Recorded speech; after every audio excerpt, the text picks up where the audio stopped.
So Mike, you were just saying about meeting best friends on the airplane when you opened the racing farm? Yeah, I know.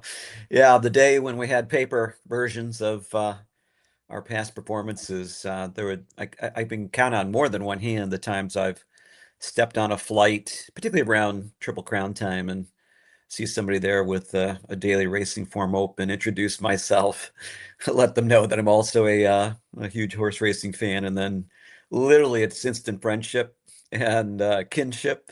When you have a sport where it's more of a niche and there's not as many people, the passion's greater. So when you do meet somebody, you want to hold on because it is something that is unique that we then share with each other, which is why I love the sport.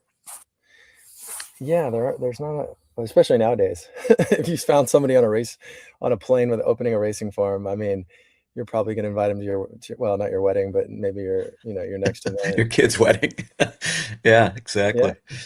Yeah, it's I know I remember back in the day I used to collect the charts because remember when you couldn't get them online Yeah. and you had to go through they were called simulcast weeklies. Remember that? Yep. Yep. I just Absolutely. used to build them up, and we used to cut them apart, and I had probably like 30 or 40 boxes of old racing forms and simulcast weeklies, and and then they just start to crumble over the years because they're made of that really crappy paper. Exactly. Yeah. Hey, by the way, don't tell anybody at Northern Illinois University where I went to college that I would go to the library Mm. and I would pull the Chicago Tribune and I'd go in and I'd cut out the racing chart for Hawthorne and Arlington Park. And I'd have these racing charts then that I would accumulate so I could do all my own track variants and my part times and stuff. So, and, track class. So it was super manual, back then. But if anybody goes to the archives and they still have those newspapers, there could be a lot of charts missing. I mean, horse players have to go to extreme ends to win at this game. That's right. No It's doubt. And that was definitely my extreme there. But a big advantage, that was making your own figures was kind of a key advantage at the time. Yeah, yeah. There was a time when I went to Keeneland, their Keeneland Library, and I I went through and because it's really cool. This is, probably 10 years ago, maybe 15 years ago, but they would give you every racing form, like from I think they went back into the 50s or 60s or something. Yeah. And I was able to take pictures and actually no, I couldn't take pictures because I didn't have my camera phone back then. I had to go to the Xerox machine and I Xeroxed probably like the last 50 years of Kentucky Derby horses and winners and stuff. And so just the whole PP. So I was just always trying to understand. And that's one thing that's interesting is if you were to go back, and I did this year as well, but not too far. I probably went 40 years, maybe a little bit longer. But the horses that used to win the Derby, like in the 80s and the 70s, I Oh mean, yeah. the speed demons that just cook, but there's a lot of mediocrity, like a lot of horses that were not coming off very good races Right. and somehow did it. And obviously the spacing was way different. They would race every couple weeks or whatever, but yeah.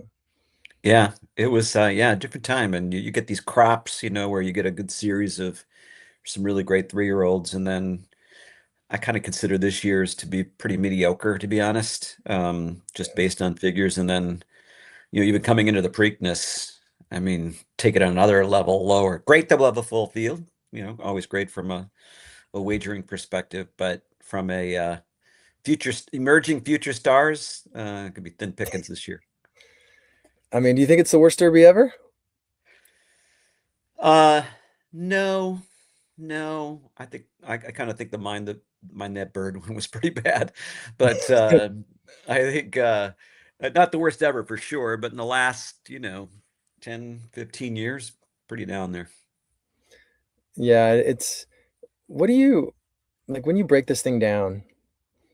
I think it's just fun to imagine um the possibilities of I mean, that's what's so cool about horse racing is you're constantly forecasting You're dreaming, you're blowing smoke up your own ass about why a Yep. horse won, or and then you try to figure it out, and then you just try to, even if you're wrong 60% of the time with your analysis, if you can make that one time correct, that can lead to profit, it doesn't matter if you don't necessarily understand all the reasons you lost the other races or derbies, but if you can figure out the pattern to profitability, doesn't matter. Yeah, absolutely. No, well said. And that's the key is it's the patterns. It's probably, I don't know why, but even as a kid, loved solving puzzles. Yeah. Um, I like, I don't know, I was into statistic courses like in eighth grade. Oh, I shit. just like I like the power of prediction. I just thought, wow, if you put the work into it and you're able to, and I was always good at recognizing patterns quickly, and still do in my regular work daily, but it's so critical. But those that can do it best, aided with machine or not, it's really powerful, and it can lead to, as you had said, some pretty good consistent profitability. Yeah, I think you have to have the wiring, and the threshold to play a game that is 2 times or 3 times as hard as almost every other gambling game or puzzle game, and it takes so much patience. I don't have a lot of patience, and I don't even understand how I fell into this. It kinda chose me, but there was some feels really special when you, like, even we'll talk about the derby and kinda break down the things we were kind of reverse engineering it, but there's something that's really special about seeing something that nobody else can see, and Yeah, I mean, I just love that moment. And it's funny, it's one of these things where your brain recognizes the pattern, and immediately your body's kind of like on fire. Like you just have that moment where you go, like there's this locking mechanism that says, bang, there it is. Not too many, if anybody's going to see this. And it gets harder to do today. There's just so many good, really good um, mathematical, statistical, computer geniuses that have done a really good job of recognizing those patterns, using data, and finding new data in order to make these better predictions. But still, you can still find it today, and when you do, it's even more special now because it doesn't happen as frequently. But when you do find it now, you've got to pounce on it because they just don't come up as often as they used to. I remember you telling me that story when you took down, like, the whole pool for the superfecta at Santa Anita that one time. Yeah, 'Cause you keyed, yeah, like, that what was that story? It was, like, some big long shot that you keyed, and what did he come yeah, up? it was an 80-1 shot that actually finished second in the race. Um, and it was a 5-year-old that was a first-time starter. And it was 80 years old, or 80-1. And I looked at it and I looked at the field and I said, I mean, there wasn't a bris or a buyer figure higher than 60, in the field, and par for the race was 70 something. And I said, geez, 80-1? I mean, I get Mm. it, five, who knows? The works weren't all that great. Decent barn. Um, so I said, no, no, no one's going to use this as their vertical single, let alone a horizontal single. Too bad that didn't work out. But the vertical single worked out just fine. And yeah, it was taking down the whole superfecta pool on that day. Never to happen again.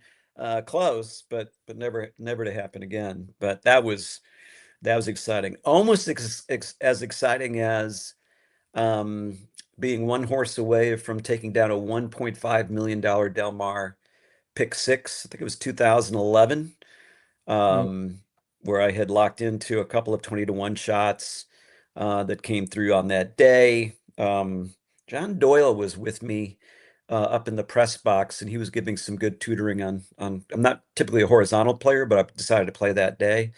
And so I'm alive to three horses going into that very last race. Um, and one of them, Trevor Denman says, like a quarter horse. I go, okay, he's finished. So he's out in front by about, 15 lengths. So I know that horse isn't going to have a shot. But my other two horses were sitting pretty chilly off that. And everybody in the press box was gathered outside on the balcony there and hoping to cheer me on and congratulate. And so come down the stretch, here come my other two horses. They're and the other one, the front runner's fading. Mm. And then in the corner of my eye on the rail, kind of hidden by my two horses, was another horse gathering momentum. Oh, And it happened to be a first-time starter that I did not use, at least in this wager. mm. And he was coming pretty good. And then it's getting awfully close to the wire. I wasn't feeling as optimistic. And then it was a photo finish and really tough. It was hard to tell. It took a long time. Oh, Photo did not come up in my favor. And the trainer of that horse won the pick six on that day. And then there was a great controversy because he had promised to pay the barn helpers and then didn't do that. And it started hitting who was kind of the the trainer? Remember? What was it? Do you remember Aguirre, Aguirre? Oh, Paul Aguirre. Do you Paul remember Aguirre. do you remember the name of a horse? I could bring it up on Equibase in the background for me and just think about it. No, all I remember was the three horse. It was in August and it was 2011. And it was, Yeah. when the pick six was 1.5 million. Yeah, I don't remember the name of the horse at all, but that one was a killer. Now, thank goodness, Doyle said, "Hey, don't forget to bet big win on every other horse in the race that you Yeah. didn't pick. That Yeah. even if you don't think they have a chance. So that Yeah. there was some redemption there.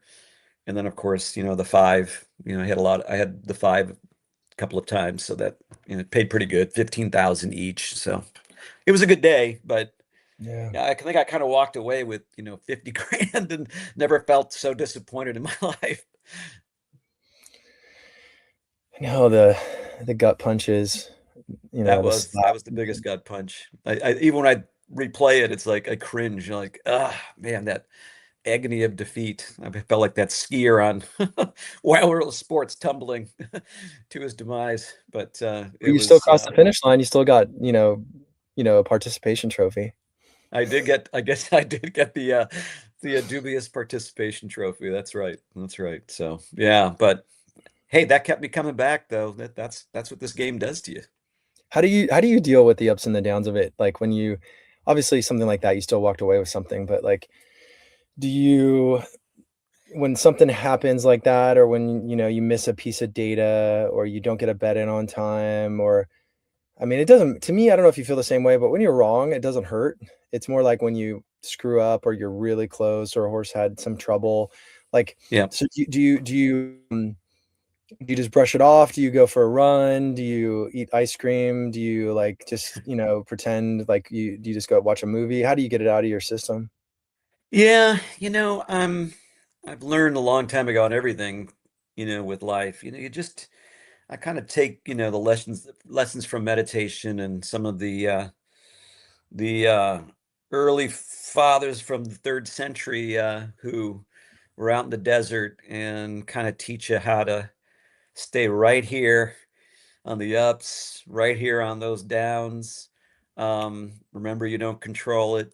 Kind of get detached from outcomes, right? Mm, The and what I've done is I don't get too upset if I'm making a new mistake or a new error. That's just learning. Um, but where I beat myself up is if I make the same mistake twice. That's that's unacceptable. And that's just sometimes being stubborn on, no, this is the pattern. And then you kind of really know maybe in your heart it isn't, and you stick with it. yeah. And then fail.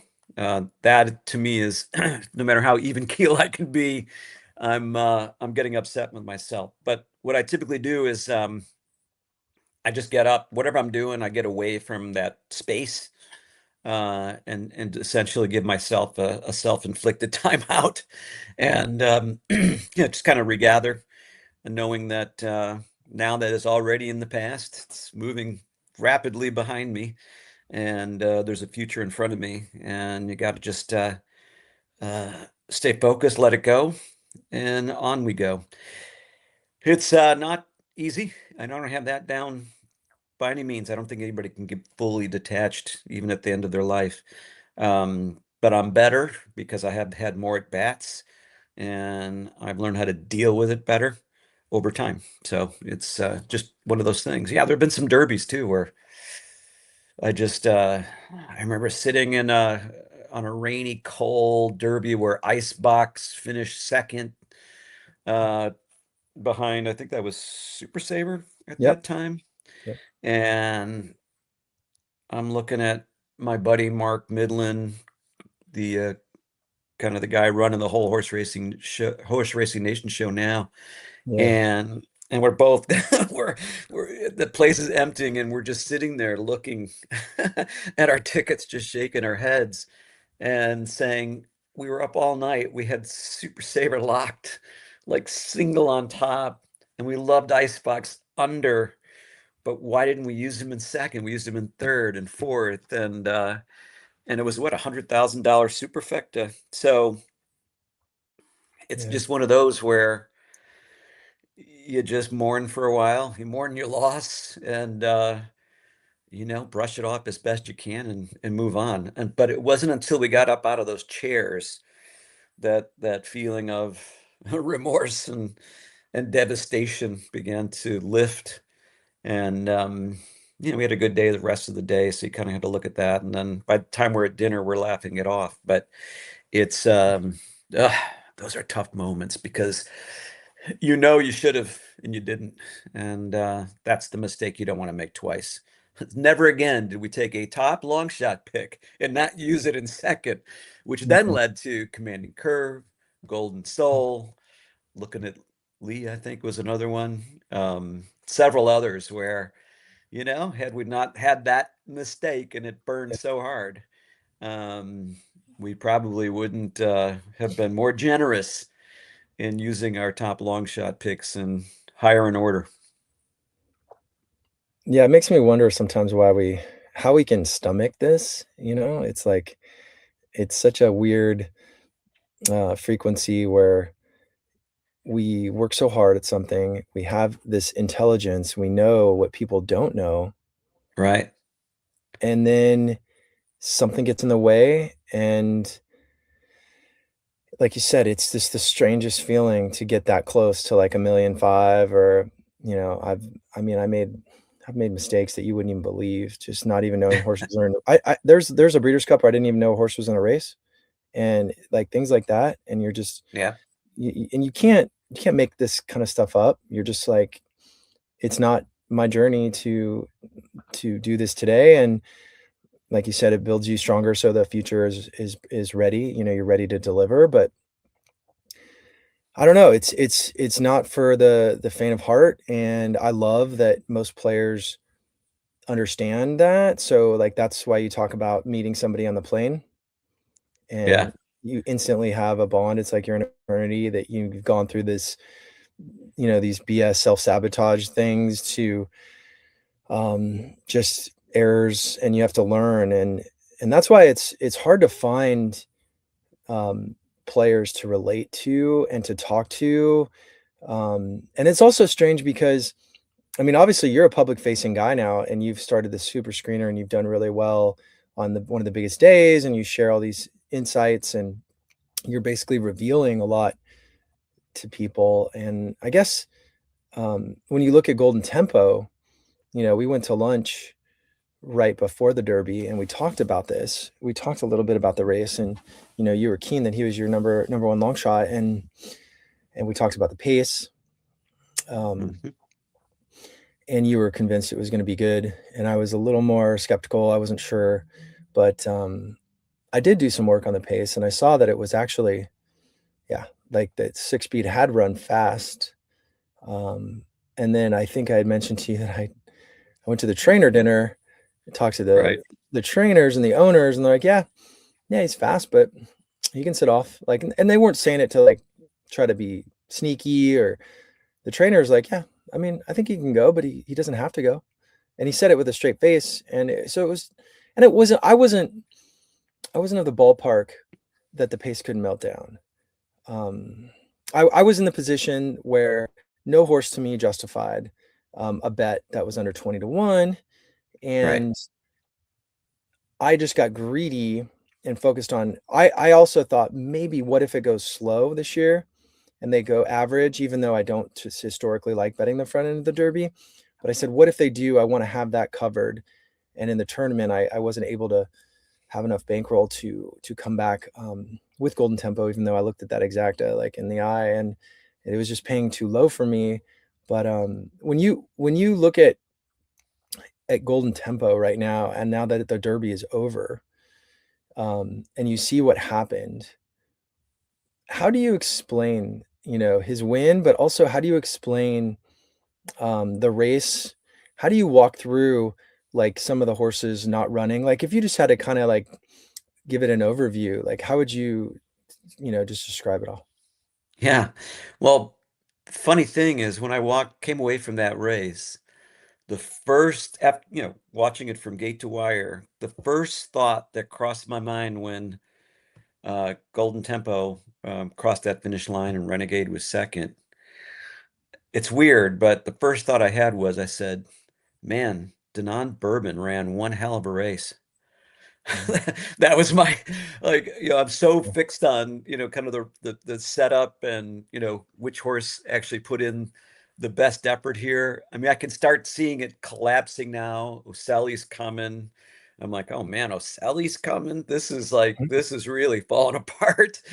And I said, no, please, Lord, you can't have no O'Sally in the exacta. And fortunately, I saw the two horses on the outside and they were obviously going to gobble up and go past. But that was the first thought that crossed my mind was, dang, had that horse rated better or whatever, wasn't so forward, maybe Denon Bourbon would be right there, and he certainly was for a moment. But yeah, Yeah. then my other thought that I said was if Golden Tempo runs in the Preakness or runs in the Belmont Stakes, I mean, I'd have to go look at the race and see what kind of pace setup there is and such, but I wouldn't see a repeat.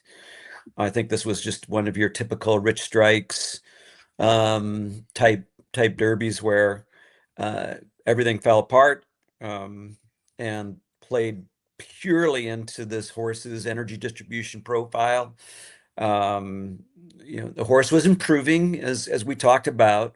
I loved all the patterns of this horse coming to this race. This was his opportunity, but he would need a pace collapse in order to, you know, he'd need to move forward. But that wouldn't be enough. He'd need that assistance from a pretty good pace collapse, and I think that helped him. I think Renegade, if he didn't get banged around so much and in the beginning, etc., would have maybe been there first. But I think it just played right into Golden Tempo's right into the race flow for a positive race flow for him. And Yeah. hats off to the connections for staying out of trouble for the most part, and then playing into the pace. Yeah, it's I'm always like questioning everything. And Got you. I mean I think it's easy when you spend a lot of time by yourself to question the thoughts that enter your brain, the decisions you make about horse racing, the decisions you make about life, the things you do and do not say, the risks you take. Um, and I always turn it over. So I look at it from a lot of different places. I look at it from, okay, what does the media say, or what are the mainstream, people that I don't know, just like to publicly talk about horse racing in some way to kind of, I don't know. There's like this wisdom of crowds, like fraternity, where everyone wants to kind of like agree with each other, Yeah. and then there's like guys like us. Not saying that you do or you don't maybe go off the beaten path as much as I do, but I'm still I'm still like questioning a lot um, about the narratives right now in the Derby. I think the first question that you just talked about is the pace of the Derby. Um, it's like the pace was to me, like average. And It's funny. Yeah, funny you should say this, which is, I always like watching the fractions because we predicted 46 and 1 and 110 and 4. And it was what, 46 and 2, 110 and 4. mm, So applause on the getting it right. However, I mean, literally, these things usually don't fall apart unless you're in, 45 and change and, 110 and 1 and sub, right? So I didn't see that. So now I was actually a little worried in the beginning of the race going, mhm. that's not quite the pace collapse type of fractions. The other thought in my head, and maybe you had this as well, I did say, though, but the quality of this field isn't what one would expect to hold up even under those fractions. So I was a little bit encouraged because I knew going in that there's not a lot of quality here. And maybe, just maybe, with even that kind of pace, which I'd say was on the faster side of moderate.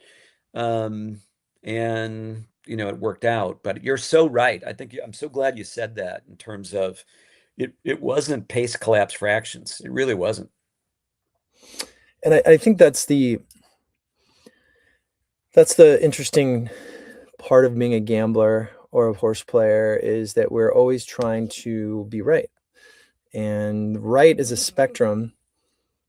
It's actually really about value, but there's a correlation to how how much probability can you capture with respect to the value. And when we look at a race afterwards, right, it's like, oh, okay, why did I lose?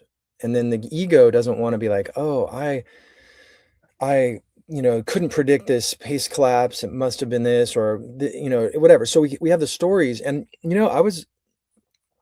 you mind if I share you with you like a document on the pace? Yeah.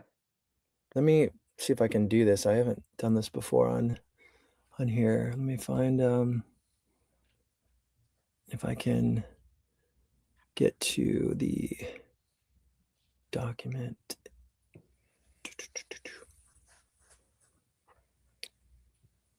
Let me see if I is this not as easy? I can. I think there's that present screen below, and then Yeah, I got it. I had to click on window, but can you see this document now? yeah, yep, So when we talk about the pace, and I was just sifting through this week, and you think about 6 speed went 22.6. So it seems pretty fast, but in the last 40 years, it's like you said, kind of moderately faster. So it's nothing like, I mean, you want to talk about a horse who ran a hell of a race was Bodemeister. yeah, Man, but yeah, so you look at these fractions and you say, okay, he's going 39.68 miles per hour.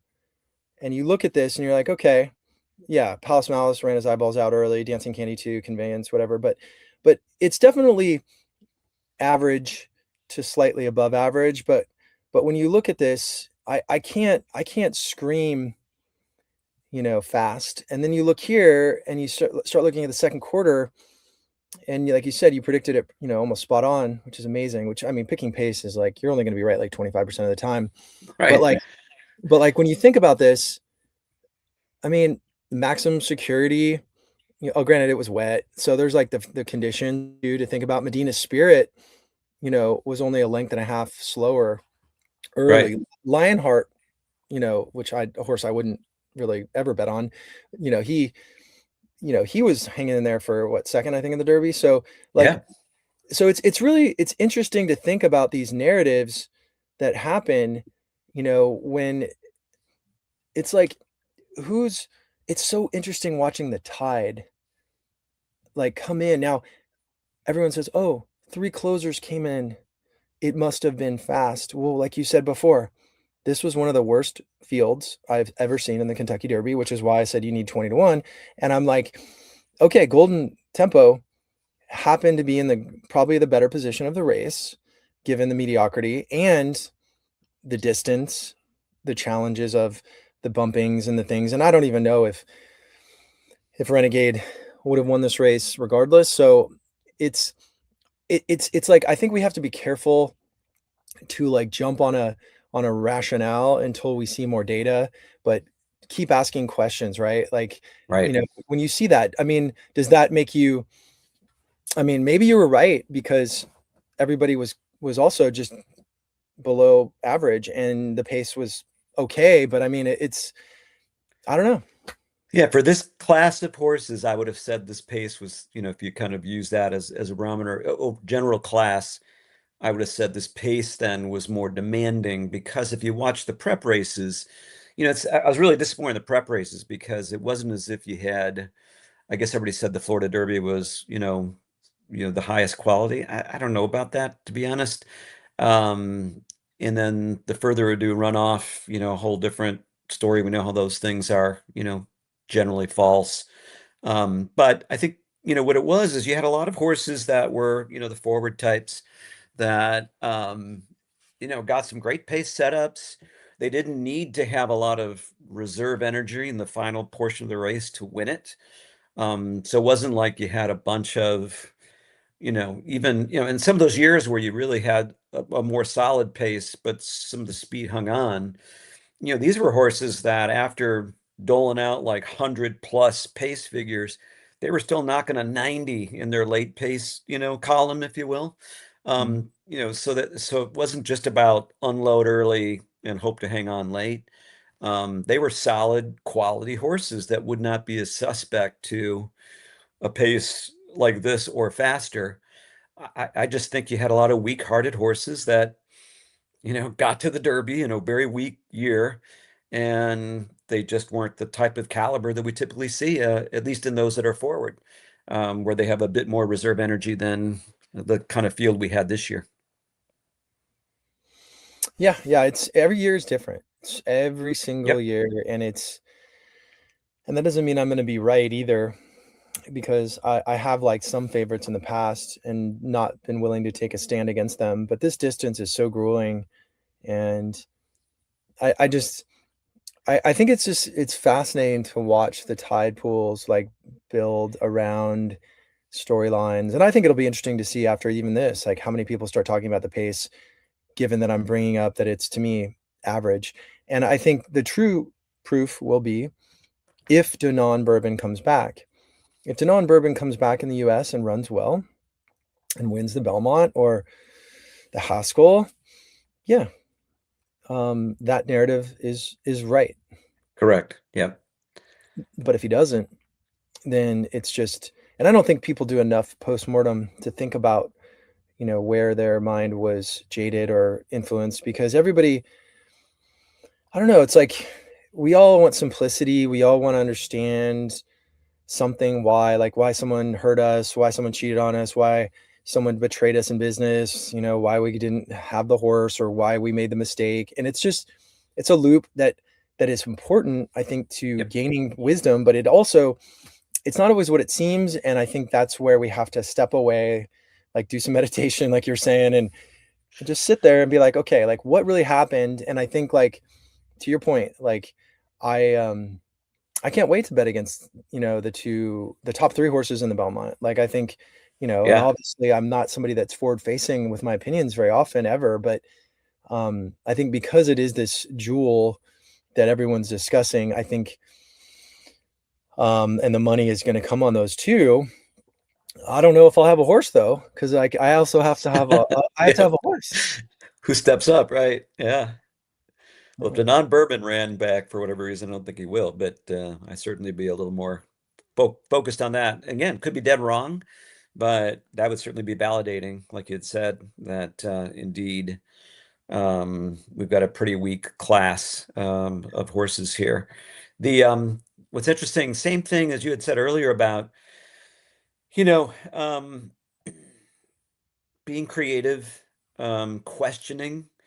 So right now, as soon as I hear everyone saying, "Oh, the Preakness, it's going to be a pace collapse race. There's too much speed in the race," and um, I'm I'm not fully buying that yet. My initial calculations so far say it'll be faster than par, but I Wait, think a lot of the why do you horse say that? Why do you say that off the top of your head? the faster than par. Mhm. When I break it all down, and I look at the pace figures, in terms of, and what I look for is not just one shot where you got, oh, 105, but I'm looking for sort of what was more their norm and lay all that out. And then, where I see them clustering, I can say, okay, there isn't just some one horse that's way out there pulling up the average. There has to be some clustering. It has to make sense. And when I do that, the first fraction is going to be faster than par. But the second fraction, when they get to the 6 furlong moment, par, maybe. Who's going to be on the lead, do you think? Like, I mean, Taj Mahal is hard to read too. Like, I don't know how I fast think that that one. one, yeah. I think those pace figures, even in Briss, I think I don't think they're accurate. Well, they are what they are, but again, it's like the further ado. I don't. You got to take horses that blew the field away or open length winners, throughout the entire race. Those figures come back so inflated. Um, Further ado being a testament to that, for who we faded. That was one of the favorite types that we faded. The the I think Robusta got a bad break. And I think that horse will in the Preakness, I think will be leveraged, because I just remember Doug O'Neill before the race, go, go, go, go. That was the strategy. And I think that will be the strategy here, whether that makes sense or not. And then Eskimo Kid, is that a horse in the race? I'm trying to remember the name. I think that one will be out there out front. And Napoleon Solo, I don't care what the connections say. I mean, that's going to be a great one-turn horse. But that horse is all early, and if you watch, he's very difficult to rate. So I think Napoleon Solo could be the pace leader in all of this. But it's those three. Um, Chip Honcho will be reserved. He's rateable. I think, kind of like that horse a bit. Uh, Iron Honor, can't take him out of his game, but I don't think he's an all-out pace type. But he'll be forward, and then Talkins in there, and the low quality horse. Taj Mahal, like you said, he'll be forward, but I don't think he's the pace leader. So there'll be plenty of horses out front. There'll be pressure. There'll be pace pressure. Hmm. And it'll be more so early, but I think it'll moderate as this race goes on. Unlike the Derby, where it just obviously continued through the mile marker, in fact, and then some. So yeah, I think they'll speed out, and you got that shorter run to the first turn. We'll see who draws the outside. There's a lot of speed that drew to the outside, and they've got to use up energy to get position. That'll make, the case for perhaps a little bit of collapsing more favorable, but so we'll see what that draw does. But yeah, I don't see this the same as the Derby in terms of, and the quality of this field is, I mean, Hmm. think about it. I mean, this is not, again, I'll take the full field. Awesome. That'll be potentially a great betting race, but um, really low on quality. Yeah, I don't know what to say about the race. I don't even. Yeah, I think if I'm a jockey, I sit on my horse. If it can rate, fantastic. Don't go too far back. Just let them all come back to you. I mean, I think that's the way to ride this race, probably. So, um, but we'll see. Well, final field's not even close yet, even though it feels that way on a Saturday. But we'll see. Yeah, I think having it at Laurel is also interesting. Um, I I mean, do they normally run races at a mile and 3/16 at Laurel? No, there've been six in the last, I forgot how many years. I just read something about it this morning. Hmm. Um, and it has been all over the board. A horse won coming from 22 lengths off, and one horse went gate to wire, but most of them all seem to be, pretty well off the pace, the other four. So that's the only history we have. Yeah, see, like that's a classic example of a situation that I don't really want to mess with, right? It's like if Yeah, there's not a lot of data and there's not a lot of and I don't know if it's going to rain either, which will make it even more right. complicated. And So none of those six races were 14 horse fields either. I mean, that's the other Hmm. other factor. They were shorter fields, so that creates a whole different dynamic. Yeah, so I mean, this is just a classic pass for me, like in terms of, making a wager, but the tournaments are the tournaments, and That's right. You got to play to win, right? But yeah, yeah, we'll see. I don't have any. If I don't have a strong opinion, I will be in the pass mode as well. I just haven't had enough finality to be able to draw that conclusion just yet, but I will. And if I don't have the conviction like I did with Renegade and Golden Tempo, if I can't find my pair, I'm yeah. gonna not despair. I know it's yeah, it's it's just like certain times, like know your sweet spots and, Yeah. like taking on, a race that's subpar, new track, who knows what the weather's going to be. Yep.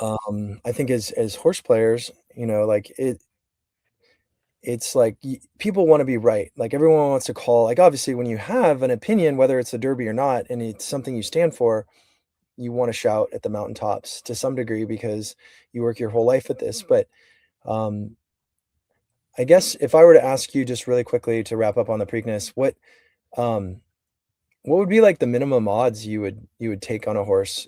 I mean, but it's so early and you don't know. But do you have any kind of odds lines that would you bet on a horse below 5-1 in the Preakness, or was that like a hard stop for you? Or Hard stop. yeah, This year, hard stop. Yeah, if it's not double digits, it wouldn't even draw any attention at all. And I'm talking about for the win, yeah. in particular. So yeah, and then in the exacta pool, I'd be pursuing your strategy from the Derby. Um, I'd be looking for the 50 to oneers. And if I was in a tournament, especially, I'd be doing that.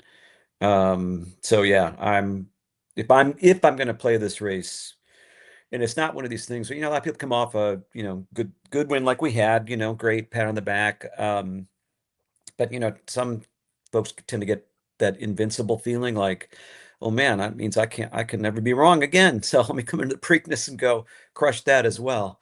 Um, yeah, I don't I don't have that feeling whatsoever. Again, something may crop up between now and Monday or now and next week, but I yeah, I would demand a ton of value in this race, no question.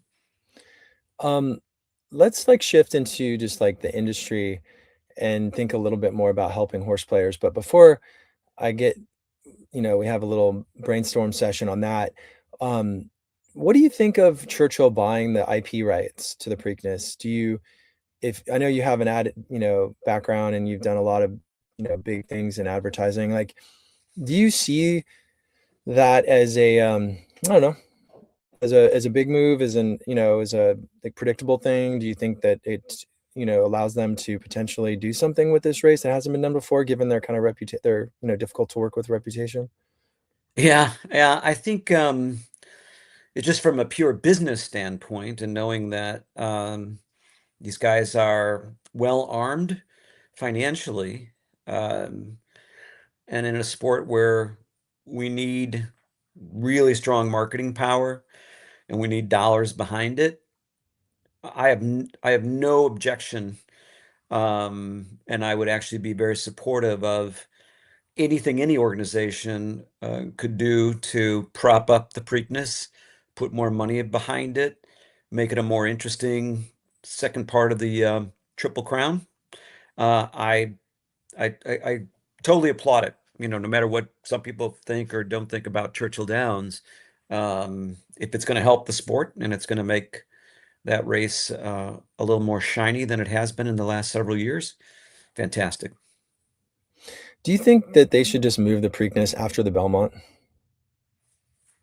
Hmm, that's a great question. What did we do in the pandemic year? I can't remember the order. It was, Yeah, I don't remember either.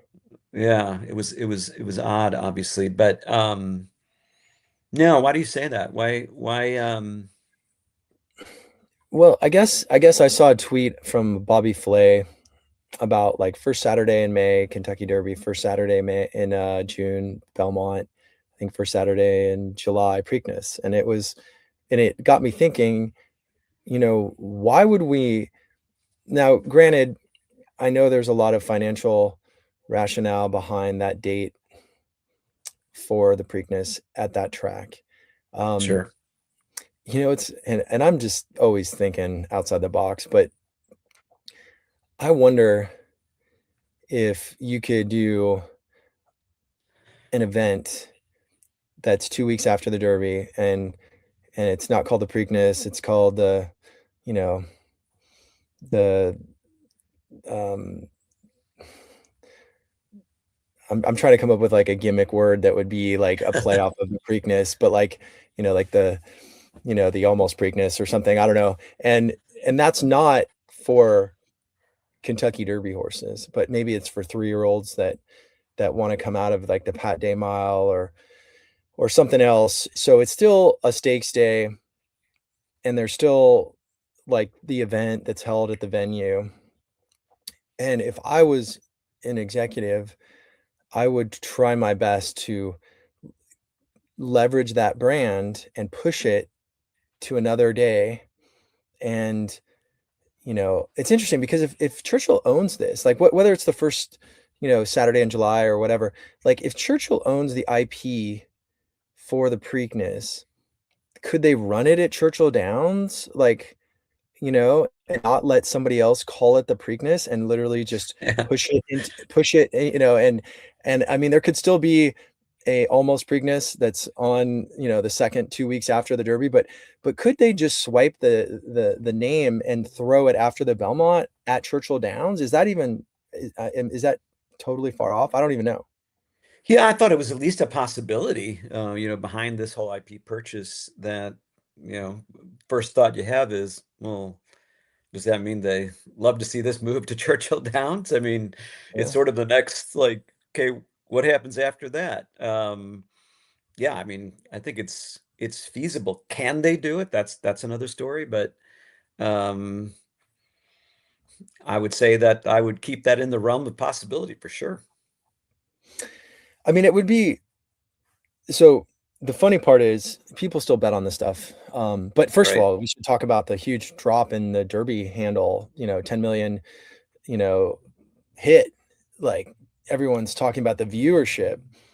You want to talk about a face plant on the betting and the Derby when you're supposed to be growing as a normal corporation at 20% a year, 15% a year, depending on the revenue size. But this is this is again one of these narratives that's not present. It's like, first female trainer, awesome, support that. But, slow times, I'm going to say the pace is pretty average, which is also contradictory. And then you've got um, the Derby handle down. And so it's Yeah. like this is another wake up call, a warning sign to the industry that you're failing to reach the younger customers. And I um I would not be surprised if there's another 3-year-old race for those horses, but again, the Haskell is a Haskell, like there's all these, conflicting forces, but it's very clear um that it's feast or famine right now. And I could Yeah. easily see some like very aggressive decisions made around these bigger races and who's going to own those bigger races, because that's the marketing. That's where you can get new customers. That's where you can, really make the sport pop, and that's where the TV rights are. So yeah, I'm open to anything, but I wanted to ask you. So when you think about where we're going right now, man, like it's like, it's pretty. The future is dim, and I'm not a negative person, and I'm also not an unrealistic optimist. But I do like to see the brighter side of everything. But like if you start looking at the I guess at the structure of the industry. And the fact is, you've got regulators, you've got state by state stuff, you've got HISA, you've got um, racetracks, you've got horsemen, and you've got customers, and then you've got a dying customer demographic. Like if if we're gonna grow this game, we need like a huge injection of innovation. or something, because the last 20 years, the marketing's not working. You know, having, I'm starting a channel for Out of the Woodwork to adventure and get some smart gamblers together to see what happens and have fun. And, but like you look at a lot of the channels, they have like 10,000 viewers, like that's nothing. Like Right. having 10,000 viewers on a horse racing channel, and they're not even really, there's some great people behind, I like what the HHH guys do to try to, break down cards. I think that's really cool that they bring on different varieties of hosts. I think that's important to try to teach people this game. Sure. Um, but the curve is so high. So, and given just the general like fluff media that doesn't really help people win ever, like what can we do like to get, the numbers to kind of rival, the fantasy world or the sports betting world? And, do you have any, I don't know, instincts around, Yeah. change? Yeah. I mean, I think the first thing is we we kind of have this collective, what's the industry, doing about this? And I kind of turn that around and go, well, yeah, that's a question, but what are we, each of us individually Yeah. doing about this, right? So, the super screener is supposed to be educational and it reaches, people. It's still growing. I mean, that's great, so hopefully it's profiling the audience. There are definitely young people that are increasingly becoming part of that. And I think the education is key. And then making it easy, I think that's the other component. My daughter's an influencer, and she was hired by Del Mar in the Breeders' Cup, to promote those races. We don't use influencers enough, particularly when they're covering other topics. And if you look at any other industry and the use of social media, and particularly using the like persons that you want to bring into a specific space, this is, this is where the younger audiences are following specific individuals and specific channels. And if we're not fully exploiting that as an industry, or any of us individually, shame on us. I'm just as guilty. I don't use a lot of social media. I just don't have a lot of time. But I certainly know that that's one of the paths to success. Also, look around the world, and where horse racing is doing better than average, you got to ask yourself why, what's being done there, what are the success patterns.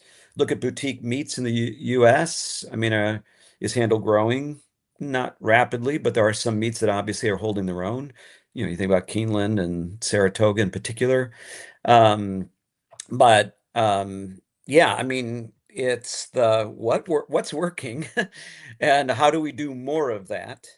And then what do we each do individually? I don't know about you. I'm going to ask you this. I'll share what I've done, and then I want to ask you the same question I've asked myself. How do I do this? How do I get more people in it? I have a vested interest to do so. We both do. We all do.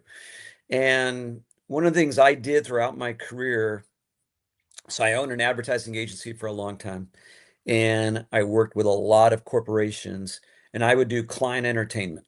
So, and they were always at, you always had to raise the bar, like from your last event to your next event. And I enjoyed doing it. And what I did with every one of those clients is at some point host an event at a racetrack. I mean, there's one night where it's Turfway Park because the client's in Cincinnati. But I mean, we would do that, and I would do it all the time at Arlington Park because I had a lot of clients in the Chicago area. So, and here's what would happen, Christian, if you made it tons of fun, made it easy, before you all went there, you got in a room, you handed out like pre-purchased wagering tickets so that no one have to reach in their pocket. You do a little education for those who do, and then you go to the track, you create contests with one another, easy, Yep. super easy ones, but contests. And at the end of the day, people would say, I never knew that horse racing could be so fun, so cool. And to this day, those are not everybody who came to that event would then go on to go to another race, but a good number of them will. And many of them today from 20 years ago, they'll still say, "Hey, Shutty, you got your Kentucky Derby Super Screener," and they may still be casual fans, but they're fans. and they somehow participated in the game after that one event. And we just don't do enough of that. And there could be all of us leading corporate events, hosting groups of people at the track, Mhm. and kind of converting them. So, and I know you do a lot, especially to engage younger people and to make the sport shine in their eyes, especially compared to competitive interests like sports gaming. But how do you do it? What else are you doing? I mean, Yeah. you I mean, it's one of these things, it's like, how do you make your I mean, I'm not married, but how do you make your wife happier if you're a guy, right? It's like, there's only so many things that you can see, that you can do, you can anticipate. Your partner, your girlfriend, you're, like, trying to read between the lines, and then there's just the fact that it's never gonna end. You're never gonna get to a place where you've got to the top of the mountain and you're done making her happy, or you're done, making customers happy. There's evolution in games and competition. I think you have to do exactly what you said, which is you have to, tighten your bootstraps and say, what am I going to do here? Because if I love this game and I don't want to see it die, okay, how's the game scored? Well, unfortunately, you're literally going to pay 3 times as much money to play it, which is already a huge hindrance. I think yeah, casually, the more introductions and taking people to races is something that everybody should do. I think every horse player should take, you know, and I there's the fun part of it, and then there's the business part of it. So I think you want to take some friends that are you just want to have a good time. That's great, but I think you have to think of it as an ambassador. Everybody has to be an ambassador and bring people to the track and show them um, how to actually think about. Again, you have to qualify them and make sure they're gamblers. So right. if you're gonna have your fun, have your fun. But when you talk about entertaining clients, or people that are successful or have the disposable income, I think it's about creating a very clear archetype. And I would say it's the engineers, it's the recent grads of college that are still young enough, that have like the curiosity, that want to maybe look good on social media for hitting a race or doing something that nobody does well. I think it's about understanding risk assessment, and you know having some inclination to um, to try to crack codes or solve puzzles or look at patterns. And I mean, even out of I mean, I went to engineering school at UCLA, and I would say like 1% of them or 2% of them could be gamblers. So Yep. it's still it's still a very small, group of groups of minds that could take this on. So I would say qualifying the clients, as you say, finding the right people every year, like every month. Like I'm in Del Mar, like I could take somebody to a really nice experience. I have no Yeah. excuse. Um, Same. but Yeah. Fortunately, I have a couple of clients who've never been that I formed those partnerships earlier in the year, and I cannot tell you because I mentioned, hey, we got to go to the track, and and they said, I love it. I've never been to Del Mar. I live, in La Jolla, and now it's kind of like every time we talk, it's like, hey, when does the meet open? Like, when are we going? And they're dead serious about it. I'm going, and we're going to make that happen. Here's a question for you. So when I look at the racetracks. They advertise. Some of them have been pulling back because of the not getting the return, right? Um, but how many how many tracks that you're aware of will actually reach out to corporations to do group events, like actively mm, market them, not send an email to someone who's already had an event, the year prior or years prior, just to kind of as a reminder. But out there, their sole purpose is, which just happens in every one of our businesses where you have customers. What's it all about? It's about customer acquisition, right? If you are not doing good customer acquisition, you are going to die as a company. So, what are tracks doing in terms of personally reaching out to larger organizations to create events? They're the ambassador, if you will. And they might even have a team of people that when you get there in that event, that person is you, me, somebody that's locked in and Yeah. can really share and create the experience that any track would want.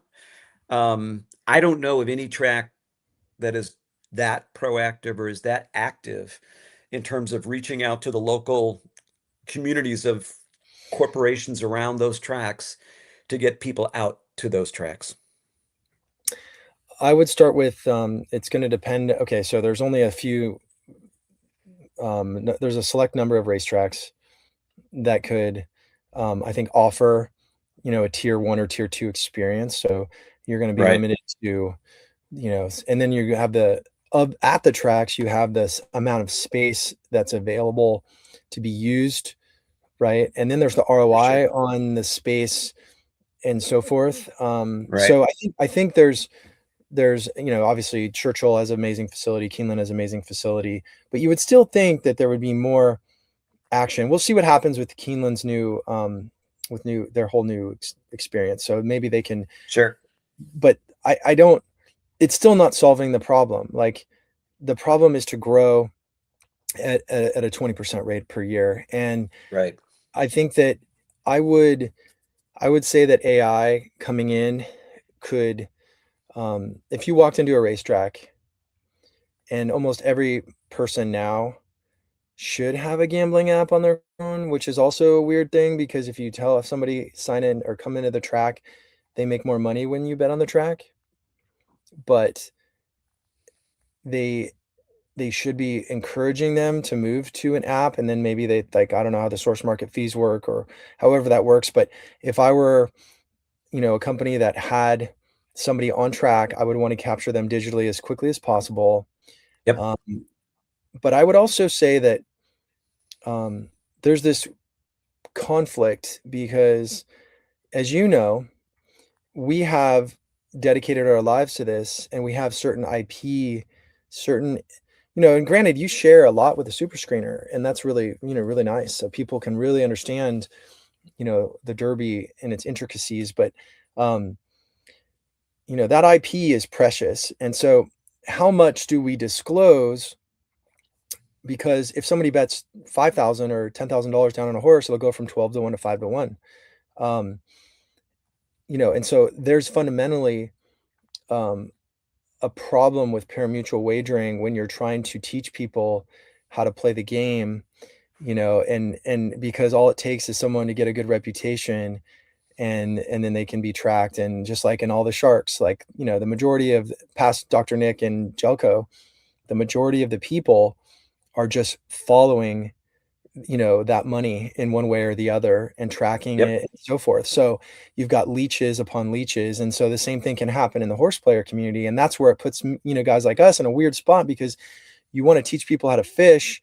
Um, but also there's only so many fish in the pond now because it's almost empty. So like the amount of bets I find now are so few and far between, you just have to wait. And that's why tournaments are great because you can get value. So kind of summarizing it, I would say focusing on, um, a digital delivery system, to the phone for every player, notified on every weekend when the racing's decent.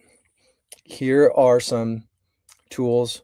Here is some information, and that in of itself is not something that the executives at racetracks can produce. They just don't Right. have the intelligence. They don't know how to use AI to be able to help customers understand how to bet on racing. Like, and it's not their fault because we've dedicated decades to it. So it's like that is the number one hurdle is getting the right tools available to the players so that they can understand, more than they do and understand. See, this is the other contradiction is what if I told you that 95% of the bets at the racetrack or 90% of the bets at the racetrack are not actually that good? Yeah. Yeah. And if you're a racetrack, last thing you want to do is tell people don't bet racing, right? So they have that Right. as Right. their other influence. So now it's like, and I'm talking more about the introductory engineer that's learning the game that needs to bet tens of thousands of dollars a year to be considered a true possible long-term customer. So I think if you put them in buckets, you get these clients to come to the track. Hopefully they're younger, but some of these older guys can potentially shift from trading or sports betting to horse racing, given the tools. They have to have some tools. They have to have a community that is actually authentically derived and like a business. There needs to be accountability, and there needs to be tracking, and there needs to be responsibility, and there needs to be goal setting. So there's a lot of, I think, structure from us, from people like us. Like when we're talking about the Preakness, you said, okay, I don't want to bet a horse that's below 10-1 or whatever it's going to be. And you might change because maybe something changes in the race, and you're entitled to do that. But I think having these boundaries and this communication is really vital.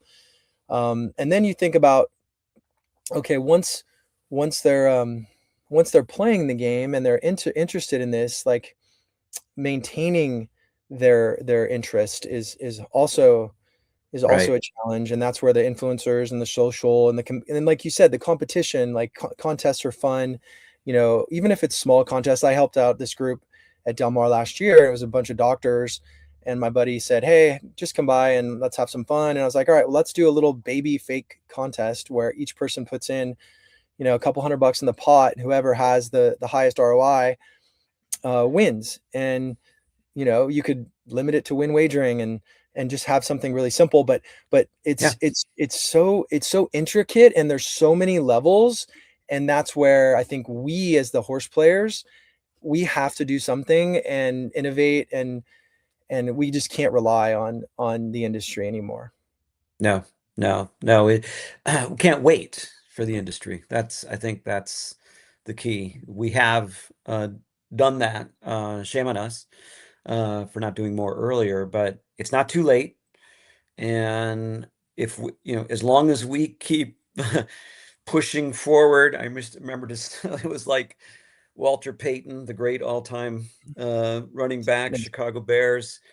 I just love that his whole thing was just like he'd carry Mm. defense backs on his shoulders, but he's still moving forward. You move one leg in front of the other, pick up that extra yard or two. And that's kind of where we're at right now. There's more weight on the shoulders, but we've got to keep the legs moving forward here.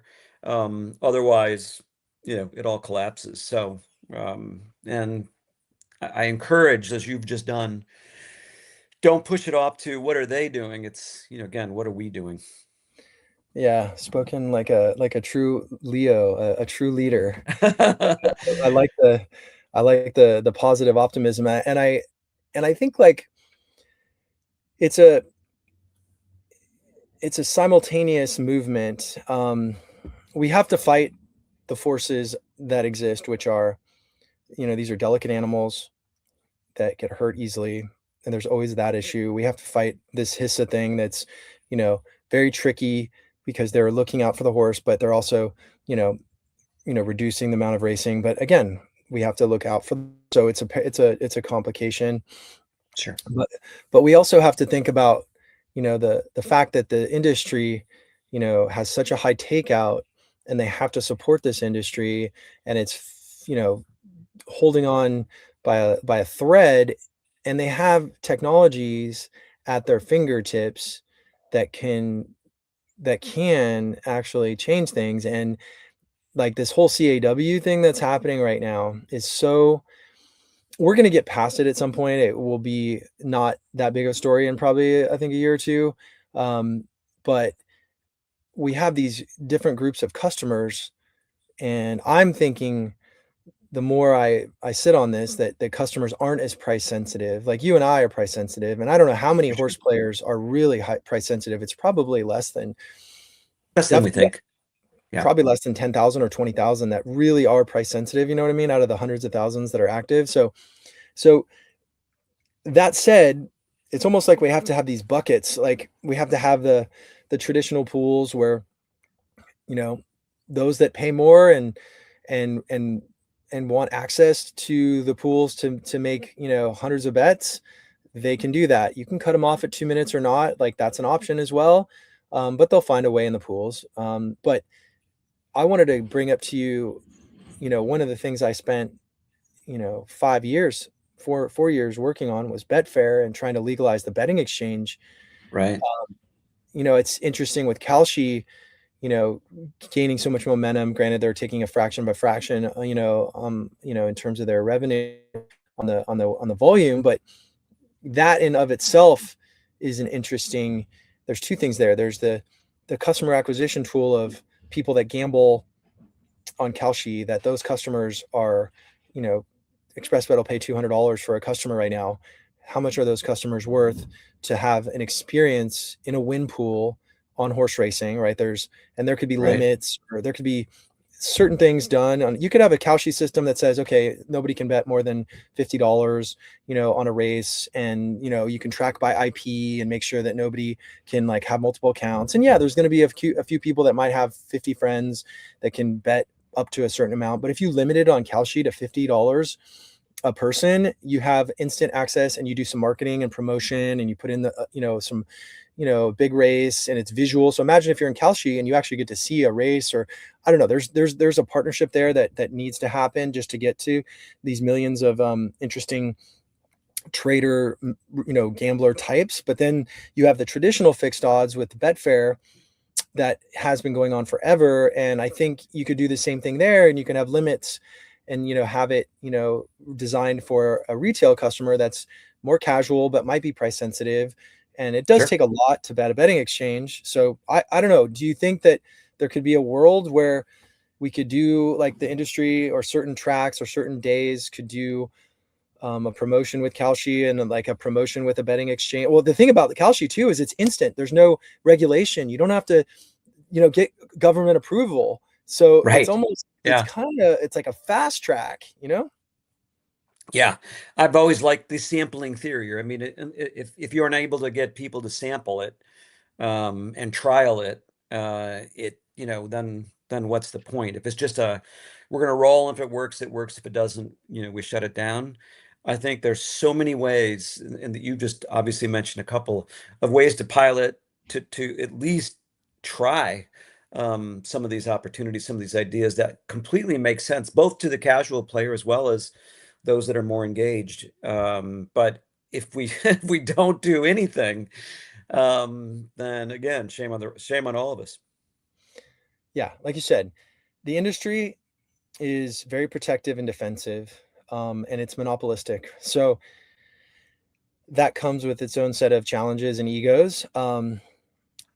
But that's kept the game alive, granted on life support. But um, we have to, it's like honoring your elders. It's like you have your grumpy old, uncle, or, your grandfather that, doesn't listen to you. And granted, he's built this amazing home, or he's designed, this lifestyle that's you're a part of, right? So I think it's like paying respect to the horsemen, and the executives, and the regulators that need things to be at a certain level is critical. But I think this resistance that is so innate to every person who isn't, with all due respect, they just don't understand this game from a tech perspective. They haven't worked at startups, and they don't understand it from a betting perspective.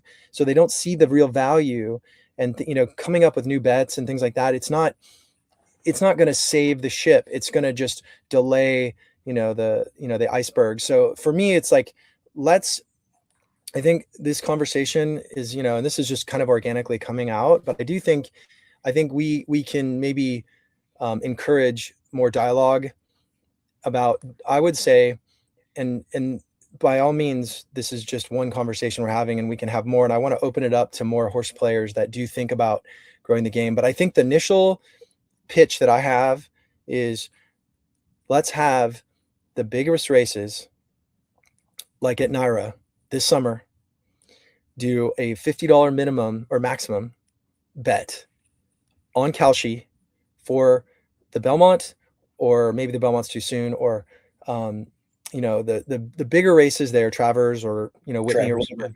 whatever. Let's do a minimum, or maximum $50 per customer, and let's experiment and let's Yep. see what happens. Because if you don't experiment, you have no data and you're always going to be wondering. And then when the handle drops for the Belmont 5 million or 10 million, follows suit, it's like, at what point, like when I was working with Scour, which is a digital media company, competitor to Napster back in like 99, like we told the CD industry, your sales are going to plummet. And Right. they would drop, from 15 billion or 10 billion, or whatever, to like, I can't remember the numbers, but it would go down to, 20%. And then all of a sudden it nosedived. And Right. thankfully, not thankfully for us, because we got sued and for like, God knows, 20 billion or something. And from all the motion picture associations, everybody sued us. And so we shut down. But the interesting thing was when Steve Jobs came along, even though we pitched iTunes, we talked about these digital celestial jukeboxes in the sky that can help have and house all the music in the world. It took Steve Jobs, because Steve Jobs is Steve Jobs, and he has this iPod that can protect it in ways that the other iPods couldn't. And they were ready when the bleeding, they were hemorrhaging. So I just hope that horse racing doesn't hemorrhage, and that little steps. Imagine the PR if Naira said, we're going to let people on Kalshi bet on horse racing, one race, $50 maximum, have at it. And they did a big promotion around it. Now, granted, there needs to be trust that they have this agreement, and then there's a contractual agreement that says, okay, you can only take these bets based on our agreements. But it's the idea of like, of not just resisting everything. So that's I think, to answer our question, which is kind of cool that it kind of came out of nowhere for me. But I think that if we can start with something like that, that could potentially also, it's going to offer a better price. We know that Right. the odds are going to be Right. lower, but even if it's 5 million in handle, at normally 20%, that would be what, 1 million that's split between the horsemen. So 500K. Like, if that's how much money they would normally get, are those customers actually going to skip horse racing and all the normal apps and go to Kalshi, open an account, and bet their $50? Like, it's a different customer. And I think like those are the kind of steps that we could take that would, at least open the possibilities. But I mean, I think you said some really good things too. We have to have more dialogue and experiment and adventure. Yeah. I think the two challenges that two of the many challenges we face, you mentioned it earlier about sort of respect all the executives in the space. I can only imagine what they've got to deal with every day operationally, Yeah. just to keep the doors open and manage these facilities. I totally get that, totally appreciate it. I would never want to do it. And I'm sure these guys and gals feel like, it's a thankless job many days, right? And then the other challenge is that there's not a lot of new blood that would go, oh, hey, with my career and all of this great innovative experience, I want to come into horse racing. So what you have is you have people who've been in it for a long, long, long time. So it's hard to get fresh new blood, and fresh new blood usually, especially when they do cross industry, is really one of the avenues for reviving or accelerating the next trajectory of growth for a specific industry. So we just don't get enough of that. But there, like you said, there's plenty of innovators, creative thinkers, that have business background, have the ability to educate, have the ability to even set up testing infrastructure. Because if you're not taking 20% of your marketing budget and doing testing Yeah. constantly, Yeah. how else do you learn and grow and advance? So this would be one of those, you pick your plays. You got to be careful there, but um, this would be one of those tests, that 20% of your budget. It'd be one of the tests that you could do on Belmont Day and Kalshi, $50 max. Why not? Yeah. It's like, if you think about all the great innovations that have happened, I mean, nobody knew. Like, nobody knew. Like, Yeah. I mean, Uber was not expected to be Uber. It was supposed to be a high-end limousine company, Right. like for black cars. Um, Things surprise you, and the momentum is the momentum. You cannot project momentum, and it can't it can't just be a one-off type thing either. It's got to be a designed long-term plan. So we're talking about, let's sign a 2-year deal with Kalshi. Let's limit them, because if you do agree that you're coming to the table, um, once you do that, you have a relationship, you have communication lines of communication open. It's not adversarial, and then like, who knows? Like the challenge here too is, if Kalshi got shut down, if it got shut down, like let's say like a new administration comes in and says, "Nope, can't do this anymore." The Right. first thing that's gonna happen is you're gonna get 2 or 3 companies offshore that are gonna open up similar Kalshis, that are gonna go ahead and do their best to live outside of America and leverage this. The cat is out of the bag. It's not Yep. going away. So it's like, when you realize these forces that are beyond your control, you kind of have to surrender. And it's like Darwinism. It's like, not the smartest survive, it's those who adapt. And Yeah. so, Yeah. That's it. Yeah. Adapt or die. No doubt. Yeah. And, but yes, I am an eternal optimist. Love it too much to see it die. so And we're only two people, but it's amazing what two people can do. And obviously, there's a lot of us that are following this, and others that would certainly rally alongside of us. yeah, well, I'm going to open this up as a regular part of the show. I'm going to start inviting more and more players. Obviously, I want to highlight the performers. That's like a big part for me. Is we work hard.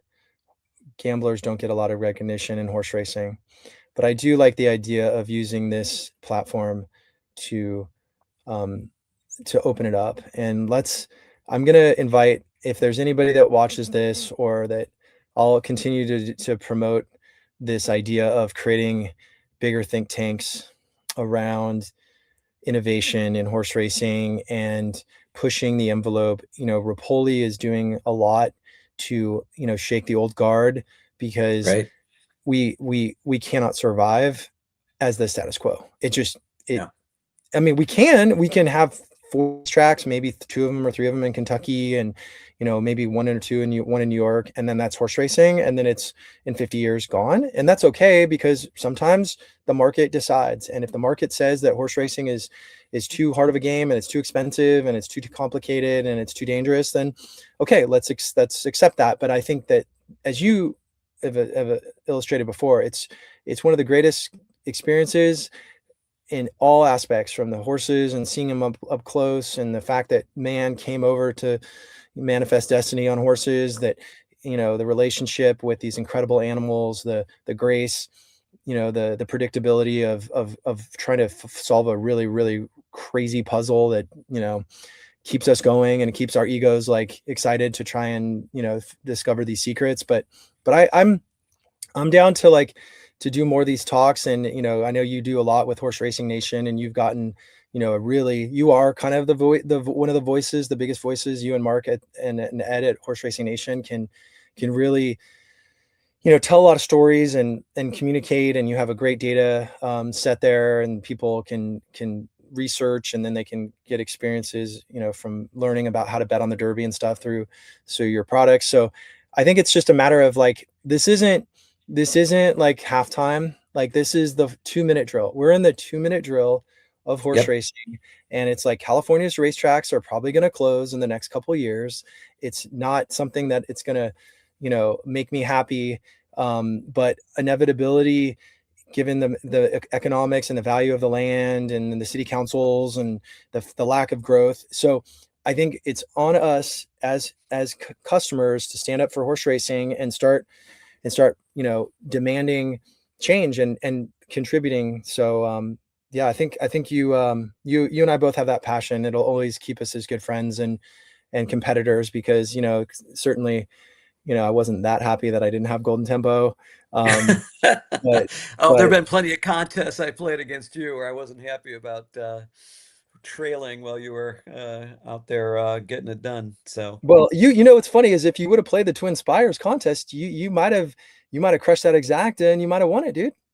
yeah, that's a good point. Yeah, I should have learned to.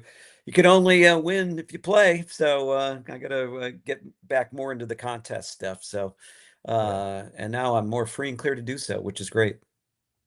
Nice. Well, you're in San Diego, so I'm sure we'll get together soon. But yeah, if you anytime you want to get together and rap, well, actually maybe we'll do another episode around the Belmont or something because this Preakness Yeah. there's not too much to talk about. So I would love it. Yeah, this is great. And I think it holds a really strong purpose, for against advancing the sport that we love. So keep it going. yeah, yeah, you too. Tell the other guys I said hello and we'll look forward to the next super screener, I guess, to see if you can keep this Yes, you streak will. alive. Your free complimentary coffee coming to you. Oh, is that okay? I paid for this one this year, dude. I I just wanted to. appreciate that very much, Yeah, of but course, man. yeah, now we'll keep you through the friends and family discount here of 0.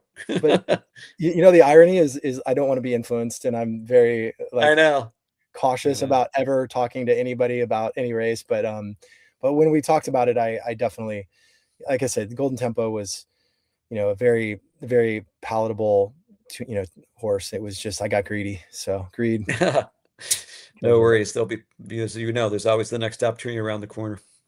Yeah. All right, man. Well, take care and enjoy the weekend, and we'll talk soon, man. Yeah, appreciate you and appreciate what you're doing. Take care. All right, buddy.